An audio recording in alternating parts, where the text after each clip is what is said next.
Thank you very much for clicking on the video. एक बार फिर से आपका बहुत बहुत स्वागत है। देखिए, कुछ इंडियन कॉन्वर्सेशनल सेंटेंसेस हैं हमारे पास में। एक छोटा सा कॉन्वर्सेशन है, इसमें हम एक्सप्रेशंस को एक्सप्रेस करेंगे।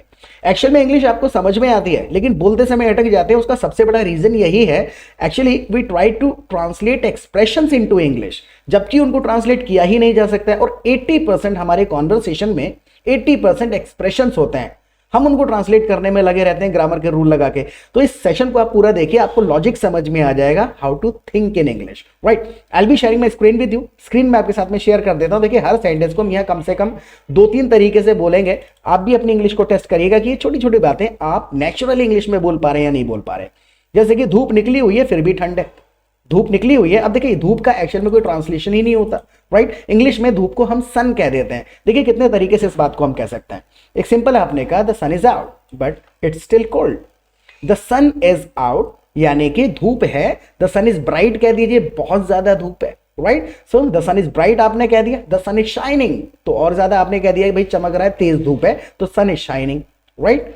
या फिर the sun is out but it's still cold, फिर भी ठंड है। अब एक छोटी सी चीज इसमें देखिए आप, अगर मैं ये कह दूं the sun is out but there is still cold, तो ठीक रहेगा, वो गलत हो जाएगा। ये छोटी छोटी चीजें समझते चलते हैं। देखिए राइट, देखिए यहां पर हम इट इसलिए कह रहे हैं हम क्योंकि अवस्था की बात कर रहे हैं। अगर मैं किसी फिजिकल लोकेशन की या किसी फिजिकल चीज की बात कर रहा होता, there is a temple, there is a college या फिर देयर इज अ टीचर, तो चल जाता है। लेकिन हम यहां पर मौसम की, अवस्था की बात कर रहे हैं। So it's hot, it's cold, right, it's boring. अवस्था की जब आप बात करेंगे तो इट लगा देंगे। So the sun is out but it's still cold.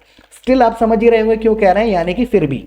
अब देखिए इसी चीज को दूसरे तरीके से बोलिए, despite the sunshine it's still cold.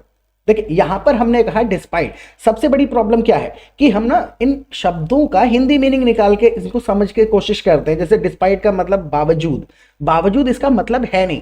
Problem कहां पर आएगी, कुछ संदर्भ है जहां पे मैच कर जाएगा, लेकिन अगर हम इसका मतलब बावजूद समझ के बैठे हैं तो हम इंग्लिश में बहुत सारे सेंटेंसेस में इसको यूज कर देंगे बावजूद के हिसाब से, जबकि मीनिंग बदल जाएगा।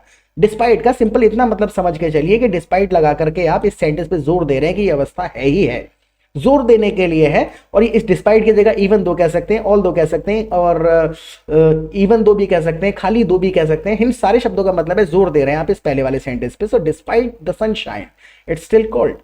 आई होप समझ में आ गया होगा। अब मान के चलिए इस चीज को मैं ऐसे कह दूं, despite the sun is shining it is still cold.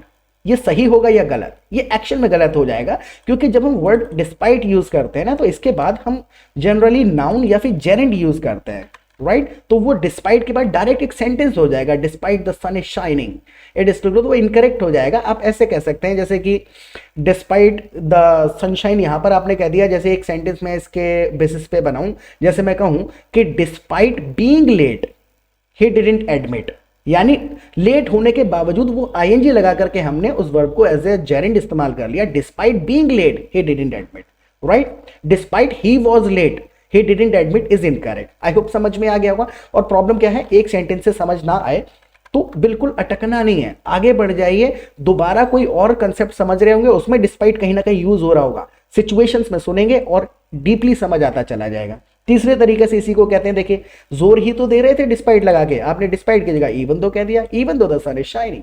यहां पे इवन दो के साथ हम सेंटेंस बोल सकते हैं, even though he is my brother but he doesn't talk to me, right. तो ये वर्ड्स के बाद में क्या चीज जुड़ेगी, ये सुन के ही याद कर लेना ज्यादा बेहतर है। So even though the sun is shining it's still cold.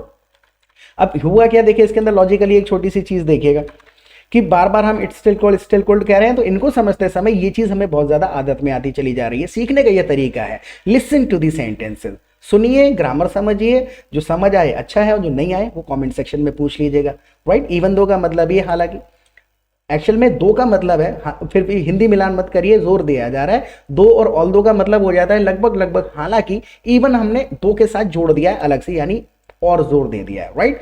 एक और तरीके से बोल करके देखिए, it's Sunny yet the cold hasn't gone away. Yet का मतलब भी बावजूद के संदर्भ में इस्तेमाल हो रहा है। एक येट का मतलब हो जाता है कोई काम अभी तक हुआ नहीं है लेकिन होना बाकी है। He hasn't called me yet, अभी तक उसने कॉल नहीं किया लेकिन कर सकता है, राइट। ये वाला जो येट है ये बावजूद के संदर्भ में यूज हो रहा है। तो मैंने आपको क्या बताने की कोशिश करी, शब्दों के मीनिंग नहीं होते हैं, इनके भाव को समझना होता है अलग अलग सिचुएशन में। हम क्या करते हैं, हमारे सेंटेंसेस गलत हो जाते हैं क्योंकि हम इनका मीनिंग निकाल के बैठे हैं। इनको हम जहां जहां हिंदी में वो शब्द बोला जा रहा है बावजूद, हर जगह पे हम डिस्पाइट लगाते जा रहे हैं और हमारे सेंटेंस गलत होते जा रहे हैं, राइट। सो इट्स सनी, अलग तरीके से कहा, सनी है मौसम, right. The sun is bright yet the cold hasn't gone away, अभी तक भी सर्दी गई नहीं है। एक और तरीके से बोलिए, even with the sunshine. Even with the sunshine, यहाँ पे विद का इस्तेमाल कर लिया। विद मतलब ऐसा नहीं है कि किसी से साथ में है, विद का मतलब है अवेलेबिलिटी है, right. So even with the sunshine it's still freezing, यानी कि सनशाइन है और साथ साथ मौसम भी बहुत ज़्यादा ठंडा है, राइट। इन सेंटेंसेस को साथ में रिपीट करेंगे तो ग्रामर और वर्ड ऑर्डर अच्छे तरीके से डीपली समझ में आएगा। सुनने से ज़्यादा बेहतर है रिपीट कर लेना। जैसे कि अगर इतनी ठंड लग रही है तो अंदर बैठ जाओ। वाइफ ने कह दिया इतनी ठंड लग रही है तो अंदर बैठ जाओ। अब यहाँ पे जोर दिया जा रहा है आपके लिए इतनी ही ठंड है, अंदर, आगे वाला तो हो गया, अंदर बैठ जाओ, सिट इनसाइड कह दीजिए, गेट इनसाइड कह दीजिए, गो इनसाइड कह दीजिए, राइट।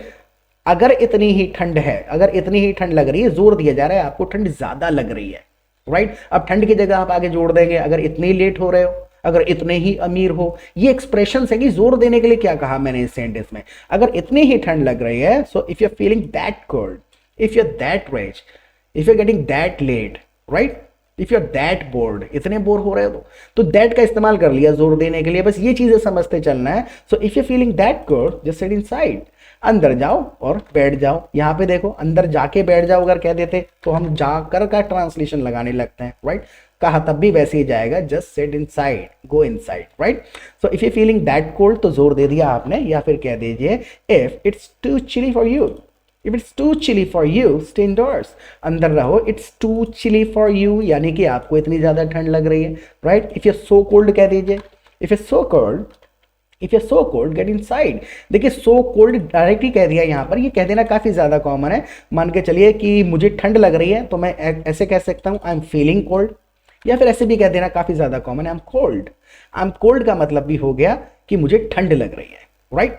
अगर आपको ये कहना पड़ जाए मुझे ठंड हो गई है तो कैसे कहेंगे, आप कह सकते हैं आई एम कोल्ड, मुझे ठंड हो गई है। इस सेंटेंस को आप लिख करके देखिए एक बार कमेंट सेक्शन में, राइट। इसमें एक बहुत ही कॉमन मिस्टेक है जो ज्यादातर लोग करते हैं, बहुत छोटा सा सेंटेंस आप लिख के देखिए, मैं आपका सेंटेंस जरूर चेक करूंगा, मैं बता दूंगा वो गलती आपसे हुई या नहीं हुई है, राइट। मुझे ठंड हो गई है, ये चीज कहनी है आपको कमेंट्स में। उसके बाद अगला देखिएगा, राइट।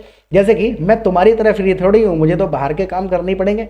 जैसे कि उन्होंने कह दिया if you so cold get inside, अगर बहुत ठंड लग रही है तो अंदर चले जाओ। हस्बैंड ने कहा मैं तुम्हारी तरह फ्री थोड़ी हूं, मुझे तो बाहर के काम करने ही पड़ेंगे। वर्ड्स को भूलिए पहले एक बार, बिल्कुल वर्ड्स को भूल जाइए। एक में कंपेयर किया जा रहा है, तुम फ्री नहीं, मैं फ्री नहीं हूं, तुम फ्री हो, तुम्हारे जितना फ्री नहीं हूं, इस तरीके से पहले पोर्शन में कंपेयर किया। मुझे तो बाहर के काम करने ही पड़ेंगे। ये बाहर के काम क्या होते हैं, आउटडोर वर्क कर रहा हूं, राइट, बाहर का काम कर रहा हूं। सो मैं तुम्हारी तरह फ्री थोड़ी हूं, कंपेयर कर रहे हैं। So I am not as free as you, एक तरीके से हमने कहा है I am not as free as you, I have to get things done outside, यानी कि जो बाहर के काम है वो मुझे करने ही पड़ेंगे। यानी कि बाहर जा, अगर यहाँ पे डिपेंड करेगा, देखिए वर्ड ऑर्डर समझिएगा। बोर तो नहीं हो रहे आप? अगर कुछ भी मेरे लिए सजेशन हो आपके पास में इन सेशंस को और ज़्यादा इंटरेस्टिंग या अच्छा बनाने का, तो सजेशन लिख दिया करें, लेकिन छोड़ के ना जाया करें, राइट। ये सीखना ही पड़ेगा।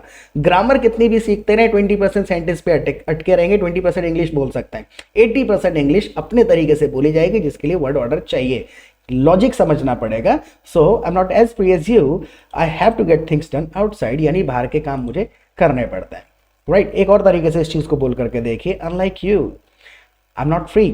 Unlike you, I'm not free. I have outdoor work to do. इसके अंदर दो चीजें हैं समझने वाली। देखिए ये जो अनलाइक कहा ना, अनलाइक हमने नेगेटिव तरीके से कह दिया यहाँ पर। आप ऐसे कह सकते हैं आई am not free like you, right. Unlike कह दिया जैसे कि तुम्हारी तरह, ऐसे कह सकते हैं like you I am not free. थोड़ा सा कॉन्वर्सेशनल स्ट्रक्चर्स हैं, चल जाएंगे। तो अनलाइक जब हम कह देते हैं तो ऐसे कह दिया जाता है कि हम दोनों मैच नहीं कर रहे हैं, right. So unlike you I am not free, यानी कि जैसे तुम फ्री हो वैसे मैं फ्री नहीं हूं। Unlike you I am not free, I have outdoor work to do. Outdoor work कह दिया जाएगा। कभी भी ना हम वर्क को ज्यादातर वर्क्स नहीं कहते हैं, जैसे हिंदी में कहते हैं, हिंदी से मिलान करके देखिए, मुझे बाहर के काम करने पड़ते हैं, तो माइंड में आता है कि अब प्लूरल है बहुत सारे, I have to do a lot of works. नहीं, वर्क अपने आप में रहता है, I have to do a lot of work. Lot से समझ में आ जाएगा बहुत सारे, I have to do lot of work यानी बहुत सारे काम करने पड़ते हैं। अगर बहुत सारे अलग अलग कामों को बताएं तो आप कह सकते हैं I have a lot of tasks to do. Task के साथ एस लग सकता है, टास्क कहेंगे तो अलग अलग जॉब्स, राइट। और वर्क अपने आप में एक काम है, right. So unlike you I am not free, I have outdoor work to do. मुझे काम करना पड़ेगा बाहर का। जब हवा चलनी बंद हो जाए तब चले जाना। अब जैसे वाइफ ने एक सजेशन दे दिया, जब हवा चलनी बंद हो जाए, राइट, तब चले जाना। बेसिक ट्रांसलेशन है, जब हवा चलनी बंद हो जाए, when the wind stops blowing, ऐसे भी कह सकते हैं, लेकिन थोड़ा सा कॉन्वर्सेशनल स्टाइल में, go out once the wind stops blowing. हाँ, इस तरीके से बेसिक तरीके से आपने कह दिया। So wait until the wind settles, यानी कि जब तक कम हो जाए। So wait until the wind settles before heading out, यानी आप बाहर जाने से पहले वेट कर लो जब तक हवा कम हो जाए, राइट। वेट अंटिल, वेट करो कब तक, अंटिल कह रहे हैं उस समय तक कंटिन्यूटी में वेट करो। Wait until the wind dies down, यानी कि मतलब मंद मंद हो जाए। कुल मिला के उन शब्दों से भाव जा रहा है, फिर हिंदी मिलान नहीं है, right. Wait until the wind dies down, इसका मतलब भी हो गया ये इतनी तेज जो ठंडी ठंडी चल रही है इतनी ना रहे, राइट। तब तक तो मैं बहुत लेट हो जाऊंगा। देखिए इसमें अंटिल कह रहे हैं और नीचे वाले में फर्क समझेंगे। अंटिल में और बाय में फर्क होता क्या है, तब तक तो मैं बहुत लेट हो जाऊंगा। सो आप कहिए by then I will be way too late. देखिए टू का मतलब तो है ही बहुत ज्यादा, जरूरत से ज्यादा, राइट। वे लगा करके और ज्यादा हम एम्फेसाइज कर देते हैं। सो बाय देन मतलब हो गया उस समय तक, कंटिन्यूटी में नहीं है, उस समय से कुछ स्टार्ट होगा या उस स्पेसिफिक पॉइंट को आप इंडिकेट यहाँ पे मेंशन कर रहे हैं। तो by then I be too late, बहुत लेट हो जाऊंगा। और अंटिल हम ऐसी अवस्था में इस्तेमाल करते हैं जहां पर कोई काम कंटिन्यूअसली हो रहा होता है, राइट। यहां पर कहा जा रहा है वेट, यानी कि कंटिन्यूअसली वेट करिए कब तक, 5 बजे तक। जैसे मैं ये कहूं कि मैं 5 बजे तक बैठूंगा, अब यहां पर कंटिन्यूअसली मैं बैठा ही रहूंगा। So I will be sitting until 5, right. I will be sitting until 5। तो जब कंटिन्यूअसली आप बता रहे हैं पहले से कुछ हो रहा होगा उस एंड पॉइंट तक, तो अंटिल कहेंगे, यानी कंटिन्यूअसली अब तक, उस एंड पॉइंट तक। बाय हम वहां पर कहते हैं जहां पर कोई काम स्टार्ट होगा उस समय पे, राइट। उस समय पर कोई काम स्टार्ट होगा, वो डेडलाइन है। जैसे कि I will upload next video by evening, यानी मैं शाम तक अपलोड कर दूंगा। तो यहां पर क्या है, काम पहले से कंटिन्यूटी में नहीं है। I will upload the next video by evening जब मैंने कहा, तो यानी इस एंड पॉइंट तक कर दूंगा, ये डेडलाइन है, इससे ज्यादा लेट नहीं होगा। आई होप समझ में आ गया होगा। अगर मैं इसको ऐसे कह दूं I will upload the next video until evening, तो मजा नहीं आएगा। अंटिल यानी कि कंटिन्यूअसली तो कुछ हो ही नहीं रहा अभी तक। आई होप आपको समझ में आ गया होगा। नाउ अगर आपको समझ में आया हो तो आप प्लीज कमेंट में इस बात को इंग्लिश में लिखने की कोशिश करिए कि मुझे अंटिल और बाय नाउ को कैसे यूज करना है ये समझ आ गया, राइट। मुझे अंटिल और बाय नाउ को कैसे यूज करना है ये समझ में आ गया। ये पोर्शन आप एक बार लिखने की कोशिश करिएगा। और देखिए 1 मिनट में आपका लूंगा। अगर आप हमारे चैनल पे पहली बार आए तो चैनल को सब्सक्राइब जरूर कर लीजिएगा, क्योंकि लगभग अब तो 550 से ज्यादा वीडियोस ऑलरेडी अवेलेबल है हमारे चैनल पे, जिसमें कॉन्वर्सेशन प्रैक्टिस सेशंस हैं, ग्रामर है, ऑल्टरनेटिव्स हमने बताए हुए हैं। ये सेंटेंस स्ट्रक्चर्स होते हैं, जैसे 2-2 3-3 तरीके से जो बोल रहे हैं ना हम, ये स्ट्रक्चर्स 300 होते हैं। ये मास्टर कर लिया आपने तो आपका सेंटेंस कहीं से भी शुरू हो जाए, आप उसको ग्रामेटिकली करेक्ट एंड कर पाएंगे। पूरा सेंटेंस में कोई ना कोई मैसेज होगा, राइट। और दूसरी चीज यह है कि इसको सीखने का सबसे आसान और बेहतर तरीका है कि आप हमारी लाइव क्लासेस अटेंड कर सकते हैं। सबसे बड़ा उसका फायदा यह कि हम आपको अपने प्रैक्टिस ग्रुप में ज्वाइन करेंगे, जहां पे आप दूसरे पार्टिसिपेंट्स के साथ रियल टाइम में प्रैक्टिस कर पाएंगे। जब आप रियल टाइम में प्रैक्टिस करेंगे तो ट्रांसलेशन नहीं करेंगे। प्रॉब्लम क्या आती है कि हम अपने आप जब प्रैक्टिस करते हैं हिंदी सोचते हैं, उस हिंदी को हम ट्रांसलेट करके इंग्लिश में बोलने की कोशिश करते हैं। लेकिन अगर आपसे कोई व्यक्ति रियल टाइम में कुछ पूछेगा तो आप हिंदी नहीं सोच करके उसकी बात में से, सेंटेंस में से, उस सेंटेंस में से वर्ड्स को पिक करोगे और उस सिचुएशन के अकॉर्डिंग उस सेंटेंस को बनाओगे।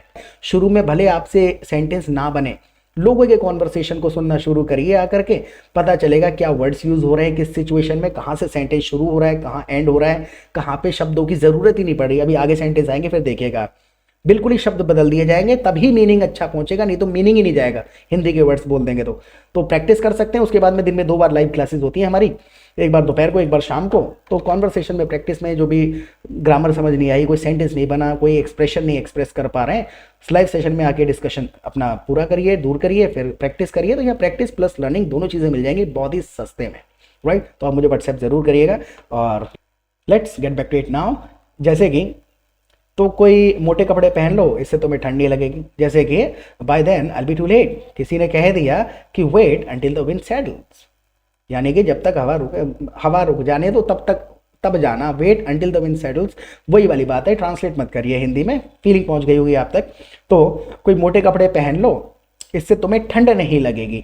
ये लहजे में अगर हम ट्रांसलेट करेंगे इससे तुम्हें ठंड नहीं लगेगी, तो अटक जाएंगे, राइट। सिचुएशन है, सजेशन दे रहे हैं, कपड़े पहन लो, ठंड नहीं लगेगी, गर्मी लगेगी, घुमा फिरा करके बोल के देखे।